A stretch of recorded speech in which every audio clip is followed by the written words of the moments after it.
Yes, dear students, I hope you will be well and healthy. Today, in this video, I am going to teach you the poem, the road not taken. I would like to tell you the central idea in this video. I have already taught you this poem. The Road Not Taken is a symbolic poem composed by a well-known American poet, Robert Frost. ये the road not taken poem जो है ये एक प्रतीकात्मक कविता है। America के सुप्रसिद्ध कवि रॉबर्ट फ्रॉस्ट के द्वारा रची गई है।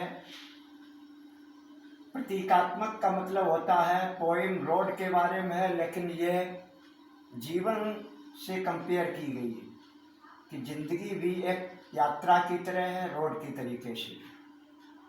He regarded the life as a journey.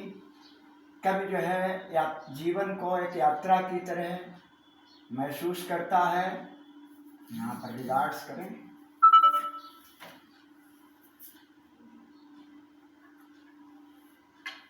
Where एक ऐसी यात्रा जहाँ पर a man is traveler going his own way, जहाँ पर व्यक्ति एक यात्री के रूप में अपना रास्ता तय करता है। The poet has pointed out in this poem, कवि ने इस कविता में ये बताया है that while traveling alone, कि अकेले यात्रा करते समय he is in dilemma, वह दुविधाग्रस्त हो गया। dilemma means दुविधा में, मतलब दो तरफ दिमाग चलता है, कौन सा करें कौन सा न करें।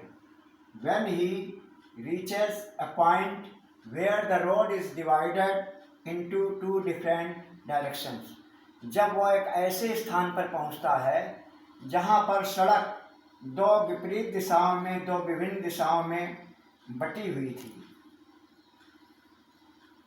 आफ्टर ए शॉर्ट ब्रेक, थोड़ी देर रुकने के उपरांत ही takes one of the roads, उसने वह उस रास्ते पर चल पड़ता है, उस मार्ग पर, उस सड़क पर चल पड़ता है।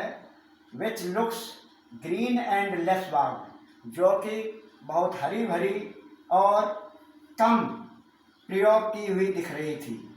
The other road seems him much trodden, दूसरा रोड, दूसरी सड़क जो है उसे बहुत ज़्यादा प्रयोग में लाई हुई दिख रही थी। ही थिंक्स, कभी सोचता है, दैट ही में ट्रेवल द अदर रोड, कि और दूसरी सड़क पर जिस पर चल रहा है उसको छोड़ करके कुछ समय उपरांत उस रोड का भी प्रयोग कर सकता है। ही में travel the other road some time later, कुछ देर बाद वो अगर गलत दिशा में भी चला जाता है बदल देगा, कुछ देर बाद दूसरे रोड पर चल सकता है। But have to choose decides our future, but the life has no retakes, लेकिन जिंदगी में इस तरीके का रिटेक नहीं हो सकता।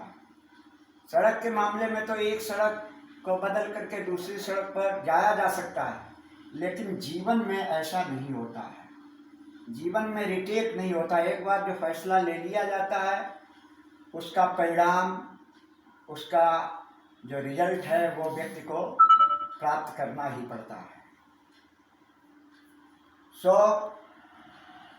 The path which have to choose decides our future, इसलिए हम जो भी रास्ता पकड़ते हैं या जो भी रास्ता तय करते हैं, decides our future, our destination, उससे हमारे भाग्य अथवा गंतव्य का निर्धारण होता है। Destination. So we must be wise while making decision in our life, इसलिए हमको अपने जीवन में फैसला लेने में, निर्णय करने में बहुत बुद्धिमान होना चाहिए। स्पेशल पॉइंट्स इस पोइम के हैं। The language of the poem is clear to the expression with didactic style, इस कविता की भाषा जो है भावानुकूल है और जिसकी शैली जो है प्रेरणादायक है। डायडेक्टिक मीन्स प्रेरणादायक, प्रेरणा